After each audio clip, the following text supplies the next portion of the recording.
Students.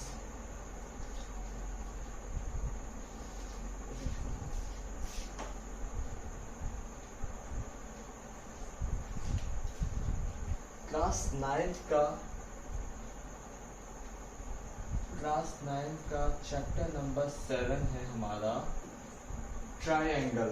ठीक है, तो ट्रायंगल होता क्या है, बेसिकली इसका जो है कीवर्ड्स तुम जान जाओ कि ट्रायंगल के 3 साइड्स होंगे,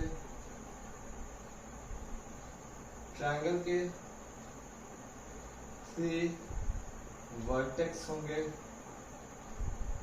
और ट्रायंगल के 3 एंगल्स होंगे।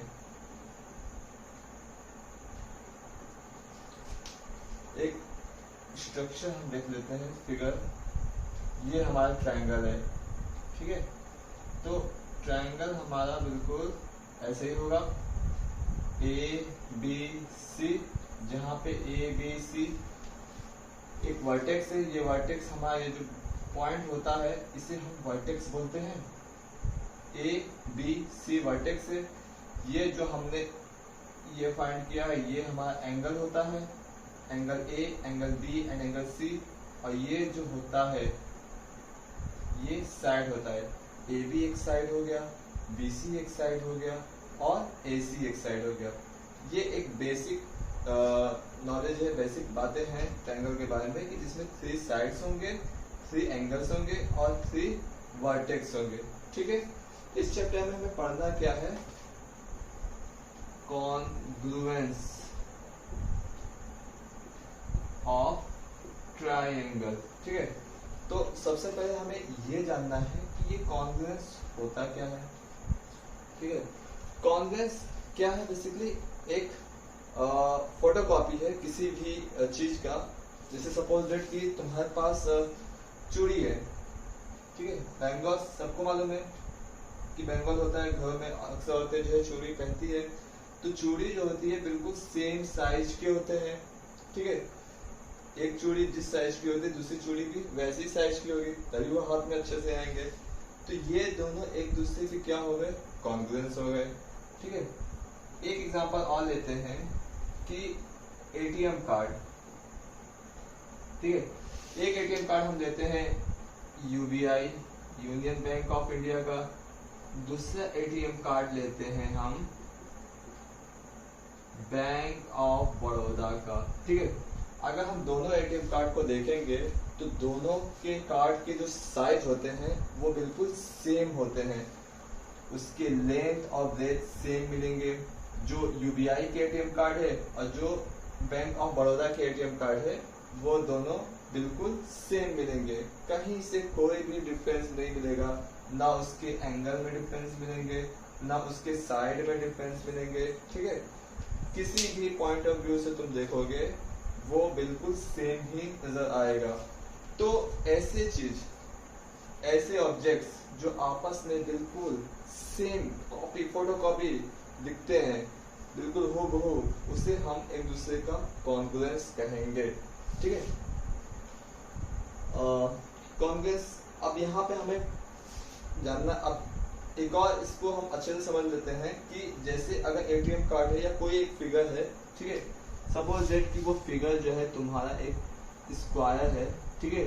इसके ऊपर एक और स्क्वायर दो जो इसको एकदम ओवरलैप कर ले चारों तरफ से, कहीं से एक्स्ट्रा मार्जिन ना निकले, तो वो दोनों स्क्वायर क्या होंगे, एक दूसरे के कॉन्ग्रुएंस होंगे। बेसिकली कॉन्ग्रुएंस क्या होता है, एक फोटोकॉपी होता है अपने ऑब्जेक्ट का, वो एक दूसरे को ओवरलैप कर लेंगे पूरा चारों तरफ से, ठीक है। और कहीं से भी एक्स्ट्रा पॉइंट वो निकलेगा नहीं, तो that is called congruence. Congruence बिल्कुल एक फोटोकॉपी मिलेगा हूबहू, ठीक है। अब यहाँ पे हमें कॉन्ग्रुएंस पढ़ना है ट्रायंगल का।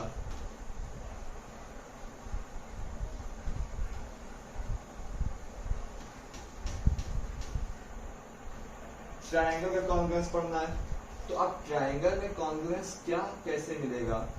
सपोज दैट कि ये हमारा एक ट्रायंगल है, एक और दूसरा ट्रायंगल भी इसी तरह है। इस ट्रायंगल का नाम है ए बी सी, इस ट्रायंगल का नाम है पी क्यू आर। ठीक है, ये दोनों ट्रायंगल कॉन्ग्रुएंस होंगे तब जब ये साइड इसके इक्वल हो, ये साइड इसके इक्वल हो और ये वाली साइड इसके इक्वल हो। इसके अलावा ये एंगल इस एंगल के इक्वल हो, ये वाला एंगल इस एंगल के इक्वल हो और ये वाला एंगल इस एंगल के इक्वल होना चाहिए। ठीक है, तो ये दोनों इस तरह से अगर आपस में इक्वलिटी बनाते हैं तो हम कह सकते हैं कि ये दोनों ट्रायंगल क्या है, कॉन्ग्रुएंस है। अगर इस फिगर को उठाओगे इसके ऊपर रखोगे तो ये बिल्कुल एक दूसरे को पर ओवरलैप कर लेंगे। क्यों? क्योंकि साइड जो इसके है वो बिल्कुल सेम है, एंगल भी बिल्कुल सेम है। करस्पॉन्डिंग एंगल जैसे बी क्यू से इक्वल है, सी आर से। ये इसको हम अगर 60 डिग्री मानते हैं, ये भी हमारा 60 डिग्री होना चाहिए। ये 70 डिग्री है तो ये भी 70 डिग्री होना चाहिए। और ये 50 डिग्री है तो ये भी 50 डिग्री होना चाहिए। ठीक है, इस तरह से करस्पॉन्डिंग एंगल जैसा यहाँ पे बिल्कुल वहां पे भी वैसा ही बिल्कुल सेम होना चाहिए। 60 है तो ये भी 60, 70 है तो वैसे ही पोजीशन पे 70 इधर मिलना चाहिए, 50 है तो वैसे ही पोजीशन पे 50 यहाँ मिलना चाहिए। सेकेंड थिंग, इसके साइड अगर ये 2 सेंटीमीटर है यहाँ से यहाँ तक, तो यहाँ से यहाँ तक भी 2 सेंटीमीटर होना चाहिए। ये 5 सेंटीमीटर है तो ये भी क्या होना चाहिए, 5 सेंटीमीटर होना चाहिए। ये 6 सेंटीमीटर है तो ये भी क्या 6 सेंटीमीटर होना चाहिए। अगर इतने 6 पॉइंट्स जो करस्पॉन्डिंग है एक दूसरे से अगर वो बिल्कुल सेम मिलते हैं तो हम कह सकते हैं इसे कि triangle A B C is congruence to triangle P Q R. ठीक है, अगर इस तरह से इक्वलिटी हमें देखने को मिलेंगे दो ट्रायंगल में तो हम इसे कह सकते हैं कि ट्रायंगल ए बी सी जो है वो कॉन्ग्रुएंस है ट्रायंगल पी क्यू आर से। ठीक है, अब इसमें हम इसको एक सिस्टमेटिक तरीके से ही लिखेंगे। जैसे हमने लिखा ए बी सी, मैंने ए के बाद बी यूज किया, फिर बी के बाद सी यूज किया। जैसे मैंने यहाँ पे यूज किया वैसे ही पी क्यू आर यूज करेंगे, ना कि पी आर क्यू। अगर हमने ऐसे लिख दिया, एक तरफ ए बी सी तो हमने लिखा, लेकिन दूसरे तरफ हमने पी आर क्यू लिखा, तो ये तरीका हमारा गलत है, ये रॉन्ग है और ये राइट है। ठीक है, ये तरीका हमारा गलत है, इस तरीके से हम नहीं लिखेंगे। अगर हमने ए बी सी लिया है तो हमें पी क्यू आर लेना पड़ेगा। अगर हमने ए सी बी लिया है तो हमने पी आर क्यू लेना पड़ेगा।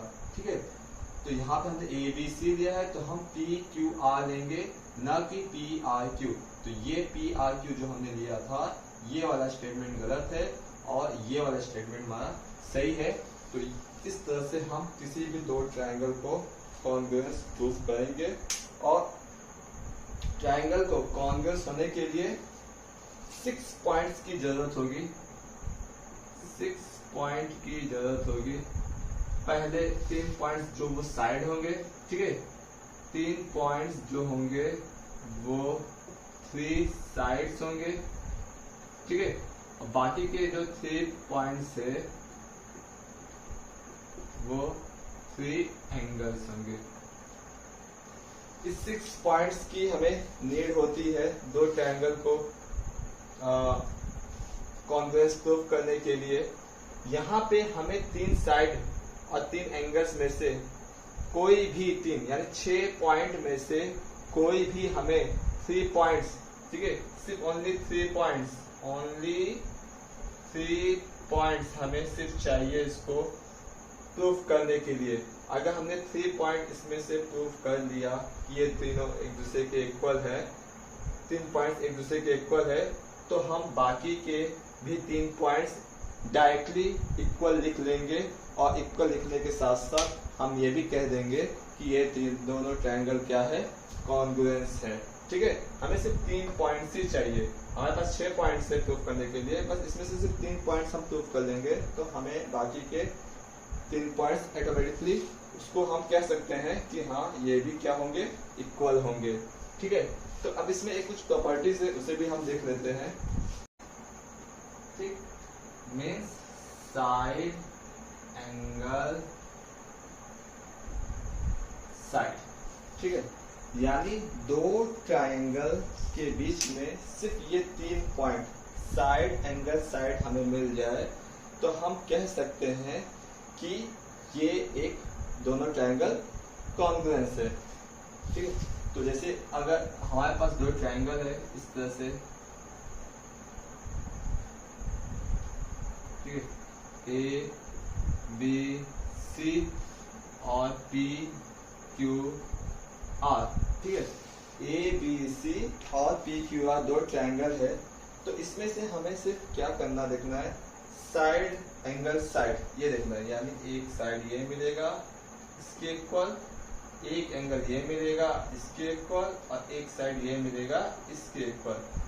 अगर ये 3 पॉइंट हमें कोई भी इक्वल मिल जाए, ठीक है, तो बाकी के ये जो साइड है होते हैं, ये जो एक्स्ट्रा है, ये वाला एक्स्ट्रा, ठीक है, ये ऑटोमेटिकली इसके इक्वल हो जाएंगे। ठीक है, तो यहाँ पे हम लिख सकते हैं अगर ऐसे तभी प्रूफ होगा, ए बी सी कॉन्ग्रुएंस है ट्रायंगल पी क्यू आर से, तो हम यहाँ पे डायरेक्टली कह सकते हैं एंगल ए जो है वो इक्वल होगा एंगल पी से। ये देखो ए पी से इक्वल होगा, यहाँ भी ए पी से इक्वल होगा।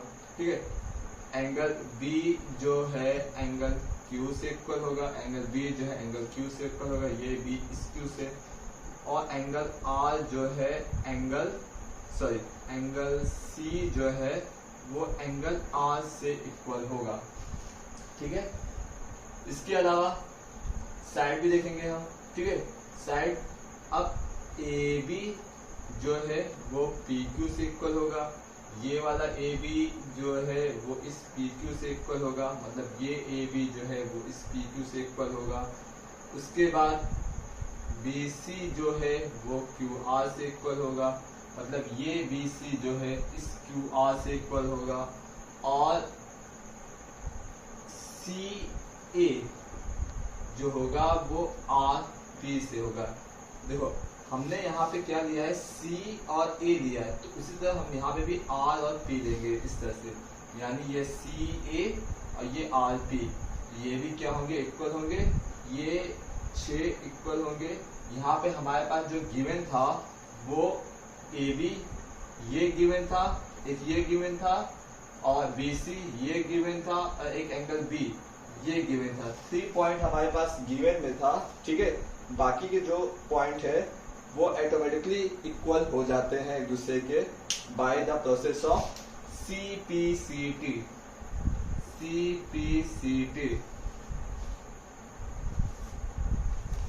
Corresponding parts of congruent triangle, जहां CPCT का जो फॉर्मूला होता है, करस्पॉन्डिंग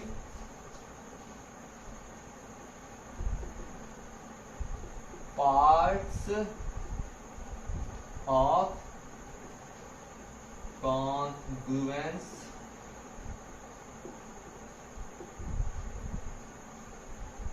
ट्रायंगल। ठीक है, तो by the process of CPCT we can say that both the triangles are congruence, यानी CP congruence parts of corresponding parts of congruence triangle के थ्रू हम ये कह सकते हैं कि 2 ट्रायंगल क्या होंगे, कॉन्ग्रुएंस होंगे। हमने सिर्फ 3 पॉइंट्स ही लिया था, गिवन में हमारे पास सिर्फ 3 पॉइंट ही था, एक एंगल B और Q के इक्वल ये एक पॉइंट था, दूसरा AB और PQ के इक्वल, AB और PQ ये आपस में इक्वल थे, और BC और QR ये आपस में इक्वल थे, 3 पॉइंट्स थे। तो बाकी के जो 3 पॉइंट्स ये मिला हमको, ये 3 पॉइंट्स जो हमको एक्स्ट्रा था ये हम इसको डायरेक्टली इक्वल कर दिए हैं, किससे? Bye the process of CPCT, corresponding parts of congruence triangle. ठीक है, तो इस तरह से साइड एंगल साइड को हम डिफाइन करेंगे। नेक्स्ट टॉपिक, इससे रिलेटेड कुछ क्वेश्चंस हम एक एग्जांपल देख लेते हैं।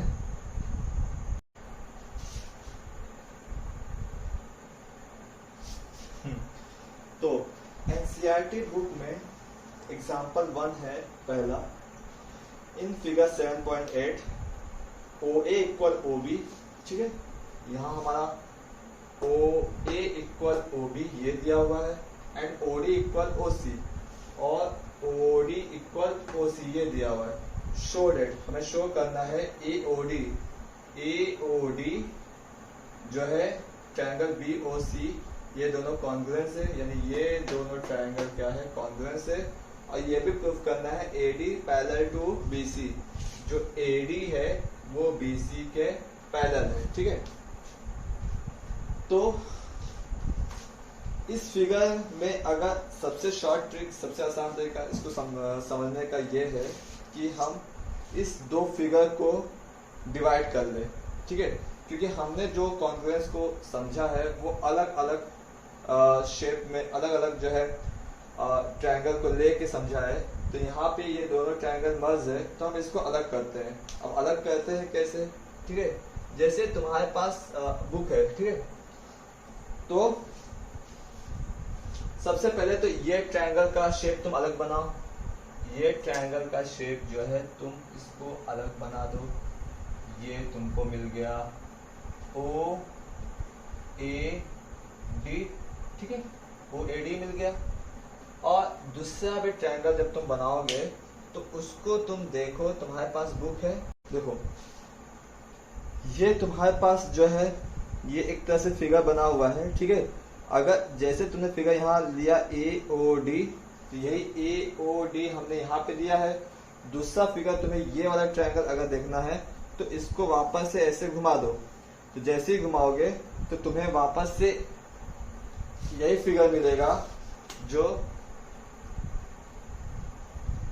ऐसे बनाओगे, और यहाँ पे तुम O लिखोगे और यहाँ पे तुम्हारा B है और यहाँ पे तुम्हारा C है।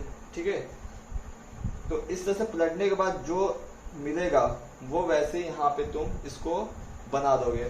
अब दिया क्या क्या है? OA ये है और OB ये है। देखो ये आपस में करस्पॉन्डिंग साइड जो है एक दूसरे के इक्वल हो गए। अब OC देखो ये वाला OC और OD ये देखो OD ये आपस में इक्वल हो गए। ठीक है, और ये देखो ये एंगल आपस में इक्वल है by the vertically opposite angle. ये अगर लाइंस और एंगल्स में पढ़े होगे तो वर्टिकली अपोजिट जो दो लाइन अगर इंटरसेक्ट करते हैं तो जो वर्टिकली अपोजिट एंगल होता है वो आपस में इक्वल होते हैं। तो इसका मतलब ये एंगल और ये एंगल इक्वल है, तो दोनों के लिए O कॉमन है, तो यहाँ भी O है यहाँ भी O है। इट मीन्स ये एंगल और ये एंगल आपस में कॉमन है। तो अगर हम देखेंगे फिगर में तो हमें फिगर में 3 पॉइंट्स मिल गए हैं। ठीक है, हमें बस कॉन्ग्रुएंस प्रूफ करने के लिए 3 पॉइंट चाहिए होगा, और हमने देखा फिगर में तो हमारा 3 पॉइंट जो है आसानी से मिल गया है। अब हमें नॉर्मल क्या है लिखना है। ठीक है, सबसे पहले हम लिखेंगे गिवन क्या क्या हमारे पास है इस क्वेश्चन में। ठीक है, तो हम देखेंगे क्वेश्चन में तो दिया है क्या? OA इक्वल OB है ना, ये एक साइड है। फिर इसके बाद एक एंगल दिया है। ठीक है, एंगल AOD। ठीक है, angle AOD equal angle BOC ये आपस में इक्वल है। इसको ये इक्वल क्यों है? क्योंकि ये वर्टिकली अपोजिट एंगल है, तो हम यहाँ पे लिख देंगे वर्टिकली अपोजिट एंगल। ठीक है, और यहाँ पे हमको एक और चीज मिल गया, क्या इसमें? एंगल मिल गया। ठीक है, और इसके बाद OD और OC, OD और OC ये हमको साइड भी मिल गया, ठीक है। OD और OC भी आपस में इक्वल है, ये हमको साइड भी मिला। ये चीज हमारा गिवन दैट में था, ये तीनों जो वैल्यू थी ये गिवन दैट में थी, ठीक है, ये दिया हुआ था। तो हम देखेंगे काउंटिंग में तो 3 पॉइंट हमारा इजिली मिल गया है। अब मिला भी क्या, साइड एंगल साइड, ठीक है। तो हम यहाँ पे लिख सकते हैं ट्राइंगल जो है AOD, triangle AOD is congruence, ठीक है, congruence triangle BOC, AOD is congruence triangle BOC bye the process, यहाँ पे लिख देना थोड़ा छोटा में कि बाय द प्रोसेस, तो यहाँ पे लिखना by the CPCT angle triangle SAS, AOD is congruence of triangle BOC by the rule of SAS, side angle side के रूल से हम इन दोनों ट्राइंगल को कॉन्ग्रुएंस प्रूव कर सकते हैं आसानी से, ठीक है। तो ये पहला इस क्या नाम है क्वेश्चन जो है हमारा प्रूफ होता है, ठीक है। दूसरा हमसे क्या बोल रहा था कि AD जो है BC के पैरेलल है, यानी ये वाली लाइन जो है इस लाइन के पैरेलल है, ठीक है। तो इसको भी प्रूव करते हैं।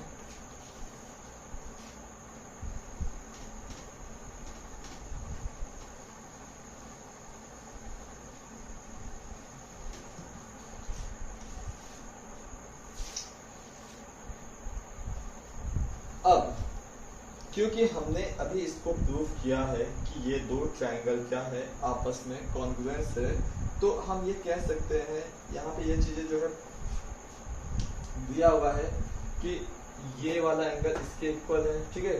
तो आप यहाँ पे सॉरी ये वाला साइड इसके इक्वल है, तो ये वाला एंगल भी इसके इक्वल है। कैसे, यहाँ पे देखेंगे डी जो है C के इक्वल है, इट मीन्स यहाँ D जो है इस C के इक्वल है ना।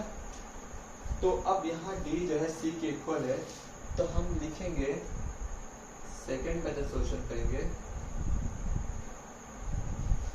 Here triangle AOD is congruent triangle BOC, ठीक है। यहाँ पे जो ट्रायंगल AOD है वो BOC के साथ क्या है, कॉन्ग्रुएंस है, ठीक है। तो so angle C equal angle D, ठीक है।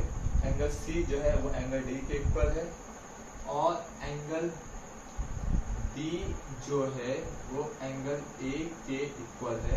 एंगल C जो है एंगल D के इक्वल है, और एंगल B जो है वो एंगल A के इक्वल है।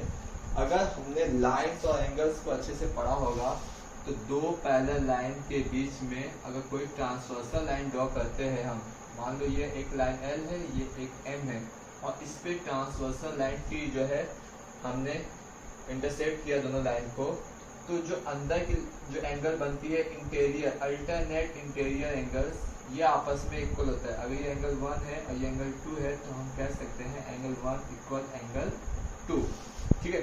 L और M क्या है, पैरेलल लाइन है दो, और T जो है ट्रांसवर्सल है। तो L और M अगर पैरेलल होंगे तो एंगल 1 और एंगल 2 जो है आपस में इक्वल होंगे। यहाँ भी हम देख रहे हैं कि एंगल C और एंगल D जो है आपस में इक्वल है, और एंगल B और एंगल A भी जो है आपस में इक्वल है। तो ये एक alternate interior angle equal proof कर रहा है। So we can say that AD perpendicular to BC, ठीक है। बस इसमें बहुत ज्यादा कुछ हमें करना नहीं है, सिर्फ ये हमें जानना था कि AD और BC जो है पैरेलल लाइन है, और ये पैरेलल लाइन तभी प्रूफ होगा जब ये अल्टरनेट इंटीरियर एंगल जो है आपस में इक्वल हो, ठीक है। और ये कैसे हम समझेंगे, एक जो लाइन और एंगल्स के टॉपिक से हम समझते हैं कि दो पैरेलल लाइन तभी होगा जब इसके अंदर के अल्टरनेट इंटीरियर्स इक्वल हो, बाहर के अल्टरनेट एक्सटीरियर एंगल्स इक्वल हो, करस्पॉन्डिंग एंगल्स इक्वल हो, ठीक है। तो उसमें आठ एंगल्स होते हैं, तो सबके अपने अपने जो है एक रूल्स है। तो यहाँ पे हमें अल्टरनेट इंटीरियर एंगल चाहिए था और हमने अल्टरनेट एंगल्स यहाँ से पा लिया। सी और डी हमारा इक्वल है।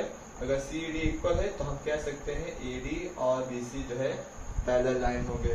So we can say that A D parallel to B C.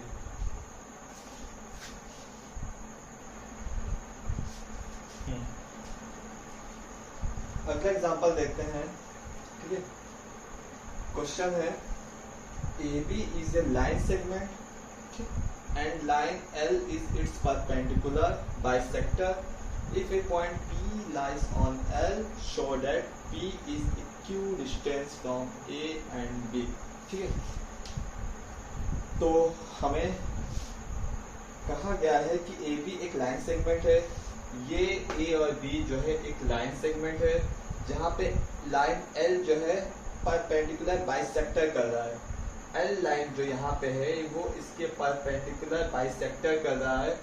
Bisector का मतलब ये होता है एक लाइन को बीच से कट करना, ठीक है।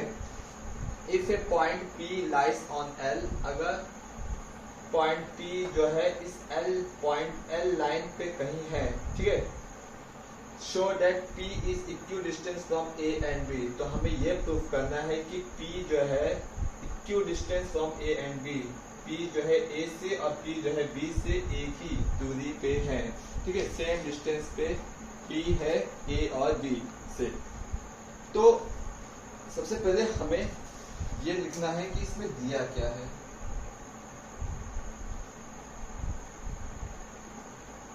गिवन दैट दिया है कि एक AB लाइन है, ठीक है, एक AB लाइन है, सेगमेंट है, जिसपे L एक परपेंडिकुलर बाइसेक्टर कर रहा है।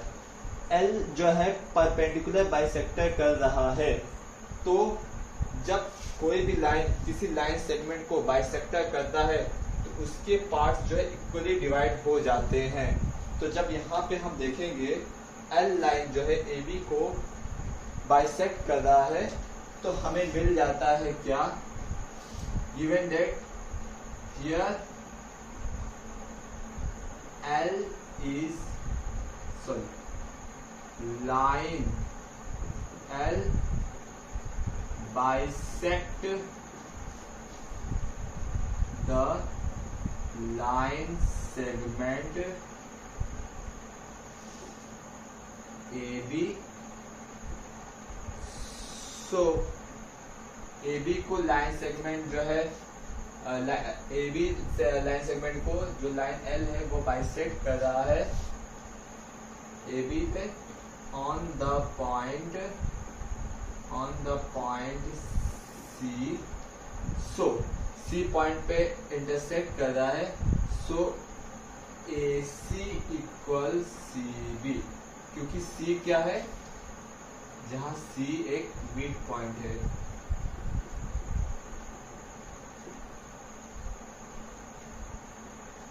C is मिड पॉइंट, ठीक है।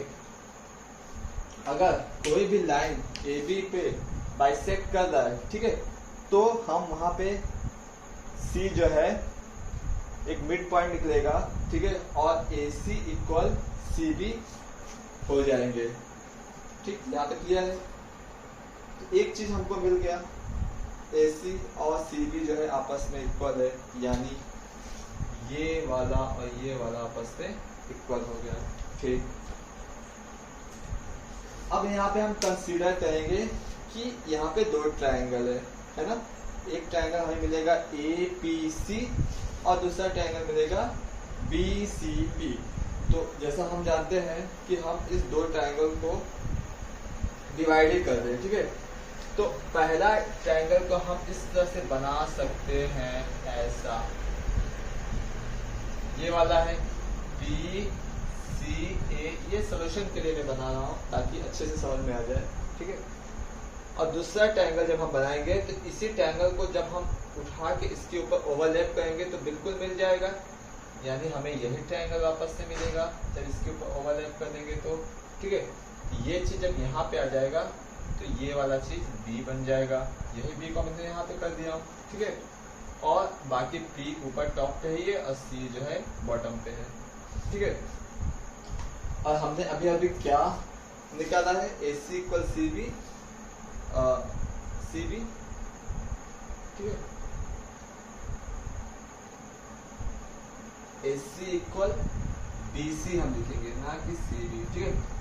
A c equal B C, ये ए सी जब हमने यहाँ से लिया है तो बी सी भी हम यहाँ से ही लेंगे, क्योंकि हम कॉन्वेंस पढ़ रहे हैं तो उसी हिसाब से लेंगे, ठीक है। तो ए सी इक्वल बी सी, सी मिड पॉइंट है, ठीक है। तो ये चीज हमने अभी अभी प्रूव किया।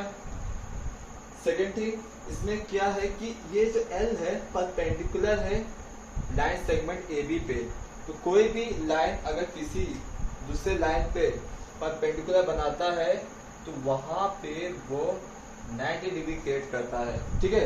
तो अगर इस ट्रायंगल के लिए ये एंगल 90 डिग्री है तो इस ट्रायंगल के लिए भी ये एंगल 90 डिग्री होगा, ठीक है।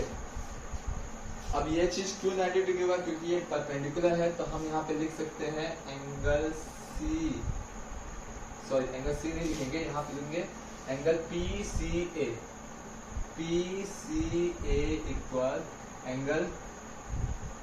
Angle p c b. क्यों? क्योंकि एल लाइन जो है, लाइन एल इज परपेंडिकुलर, ठीक है। यहाँ पे लिखने से अच्छा है कि आप सैंपल बना दो, L is perpendicular to A B, ठीक है।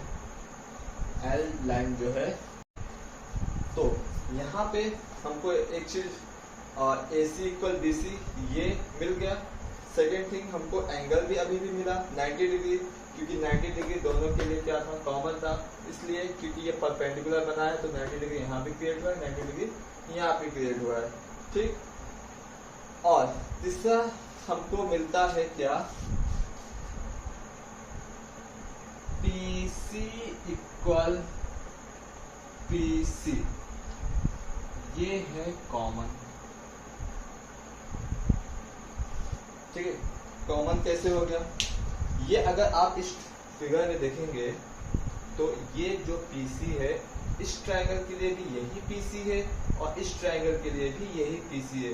जब हमने दोनों को सेपरेट किया तो यहाँ भी हमारा PC मिला है, यहाँ भी हमारा PC मिला है, मतलब PC दोनों में क्या है, कॉमन है। यहाँ पे जो PC की वैल्यू होगी वही PC की वैल्यू वहां भी होगी, मतलब एक साइड हमको और मिल गया, वो भी इक्वल। तो एक AB इक्वल BC ये हमको इक्वल मिला, ठीक है। AB इक्वल BC ये हमको इक्वल मिला, PC और ये PC दोनों में कॉमन है, ये हमको इक्वल मिला, और ये एंगल जो 90 डिग्री क्रिएट कर रहा है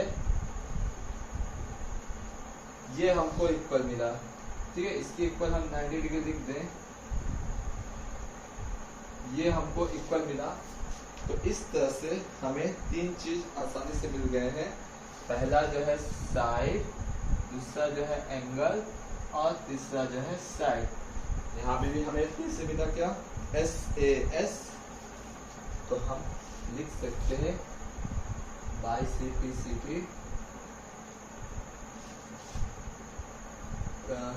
CPCT corresponding parts of convex triangle, ठीक है। तो CPCT से हम लिख सकते हैं ट्रायंगल PAC, ट्रायंगल PAC, ठीक है। ये कॉन्ग्रुएंस है ट्रायंगल PBC से, PAC कॉन्ग्रुएंस है PBC से। और हमको निकालना क्या था कि show that the P is equidistance from A and B, हमको ये शो करना था P जो है A से और B से इक्वल डिस्टेंस पे है, इट मींस PA और PB जो है आपस में इक्वल है, ठीक है। तो हम यहाँ पे लिख सकते हैं, सो PA इक्वल टू PB, ठीक है। यहाँ पे एक चीज हम लोग मिस किए हैं कि गिवन दैट के बाद यहाँ पे हमें एक चीज और लिखना था, शो दैट, चीज और देखते हैं, शो डैट हमें शो करना था P A equal P B, ठीक है। तो हमें P A equal P B को शो करना था, ये मिस हो गया है। तो हम यहाँ पे P A equal P B को शो करना था, तो गिवन दैट के अकॉर्डिंग हमने इतना चीजें जो है एस ए एस जो है प्रूव किया। कैसे आया यहाँ पे, by C P C D हमने दो ट्रायंगल को कॉन्ग्रुएंस प्रूव किया। जैसे हमने दो ट्रायंगल को कॉन्ग्रुएंस प्रूव किया, बाकी के जो 3 पॉइंट्स हमको मिलते बच जाते हैं वो ऑटोमेटिकली जो है इक्वल हो जाते हैं। हमें सिर्फ P A equal P B निकालना था, तो हम directly P A equal P B लिख देंगे और यही हमें प्रूफ करना था।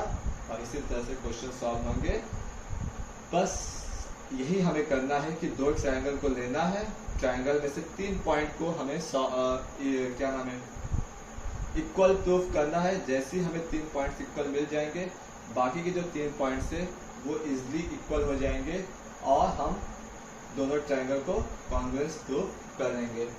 ओके।